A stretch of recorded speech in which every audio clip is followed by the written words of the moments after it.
Do you want to see how much trouble the Democratic Party is in? Watch this interview as Tucker Carlson asked a Democrat, well, what is the message they want to convey onto America?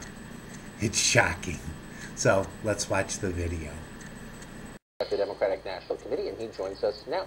Jose, thanks for coming on tonight. So, good to be with you. Just to the election on Tuesday, nobody on the left, and honestly, few on the right, called this. The polls suggested a much closer race than the results indicated.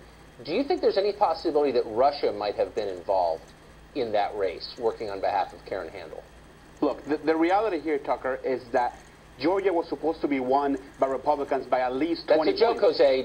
Wait, you got to laugh, or else I think you're taking it seriously. Okay, which is why I'm not answering your question. But look, back to my point is, Georgia was supposed to be won by Republicans by at least 20 points. It was won by Republicans by 4 points. Why? Because Republicans keep on losing their base. We are gaining momentum. We are going to win the House in 2018. I'm telling you. Remember, Georgia 6 wasn't supposed to even be competitive, and it was, because this is a referendum on the president. Okay. People are tired of this nonsense. Okay, so it sounds, I mean, I guess, you know, if I were a partisan, which I'm not really, but I would be pretty happy with your response, because what you seem to be saying is everything is fine, make no changes, we're doing great, we're going to win, when in fact, as you know, as a numbers matter, Karen Handel won a higher percentage of the vote than Donald Trump won in that same district in November. So actually you're moving in the wrong direction, but you don't see any need for a course correction at all? Look, talking about change, talking about Nancy Pelosi, she's a great American, she's a great Democrat. Nancy Pelosi is not going anywhere. Nancy Pelosi is here to stay. At the same time, though, let me just say, Democrats across the country, we are recruiting young blood, new Democrats to be candidates so that they can run, okay? And so they can impact solutions and look for solutions that real Americans are looking for. But she's not going anywhere. What are they going to run on? Oh, okay. Look, I'm not here to attack Nancy Pelosi. I feel sorry for Nancy Pelosi. My only point, I guess, would be that she lives in a very rarefied world. I mean, she represents a 100% urban district, one of the richest congressional districts in America. Yeah. That is also one of the most liberal districts. Trump won under 10% in her district. So the question is, can someone who represents a place like that appeal to the voters you need, who are not hard partisans, but sort of on the fence? But you're obviously not going to engage in this. So let me just ask you a question.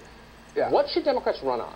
Like, what's the message of the Democratic Party? Well, really quickly, though, on Nancy Pelosi being out of touch because she's wealthy, and she is, our current President Donald Trump, is out of touch. You want to talk about a rich guy? It's Donald Trump. You want to talk a guy who has more money than all of us put together? That's the President of the United States. So that's look, I'm not attacking, but you're kind of missing my point. I'm not attacking Pelosi for being rich, though it happens that she is. I'm merely saying that if you're trying to win over voters with a specific set of concerns, you want a leader who understands those concerns. And does she? And if she does, what are those concerns? Like, what are the Democrats going to run on? What's the message? The Democrats are going to run on American values, okay? We need to create jobs, real jobs, okay? Real jobs, real jobs. We're talking about infrastructure. We're talking about real Americans, middle-class jobs, not this nonsense that we have a current president that all he's doing is trying to divide us. He's obsessed about the wall. We just learned that he now wants to put a solar panel on the wall. Give me a break. Let's talk about real issues. You're going to run against Trump again? Okay, so no, I mean, look, I know you don't like Trump. You guys ran a bunch of campaigns against Trump, didn't work. So let's get to what the message is, the Democratic message. You say it's jobs, number one, jobs, but not low jobs like middle-class jobs. That's one. Absolutely. Middle-class jobs are important. We need immigration reform, real immigration reform. We're a nation of laws, but we're also a nation of immigrants. So whoever, look, we understand what the American people need, which is why we're going across the country. Wait a second. Wait, I'm totally confused. You're running simultaneously on the idea you're going to create more jobs, but you want more low-wage, low-skilled people to move here. Immigration How do reform, those two work in tandem? Sure. You can call it what you want, but you're saying we need more immigrants, but we also need more jobs. If we have too few jobs, why would we import more immigrants?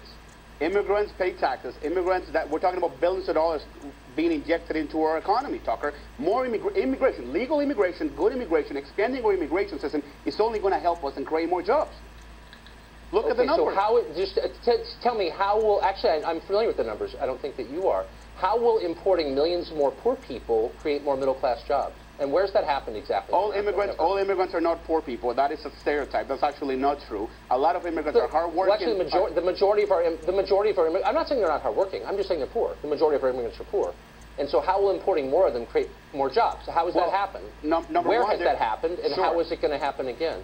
Well, a few things. Number one, we know that a lot of immigrants, by the way, that are under the H-1B visas, which are too low, right, too low of a number, they're engineers, they're scientists, they are coming to our country to study in the best university, and then you have the other immigrants who want to do jobs that a majority of Americans don't want to do in the first place.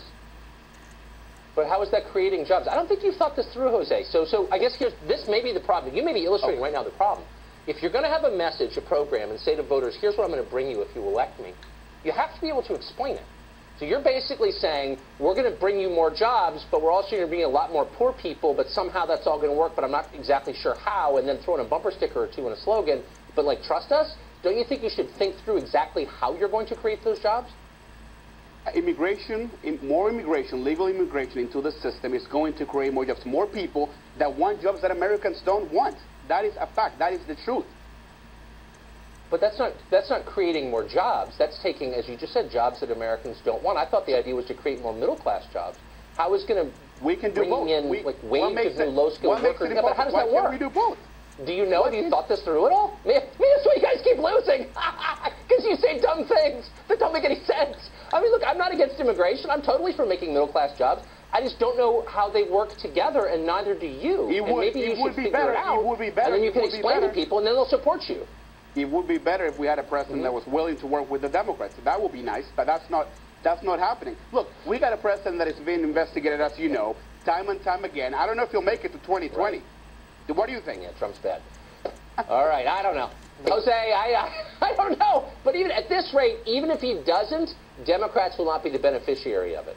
Trump may be bad, but voters are in no mood to support Democrats over him. I've just noticed that. But that's whatever. Not true. Come back when you got that all figured out for me. We're getting better.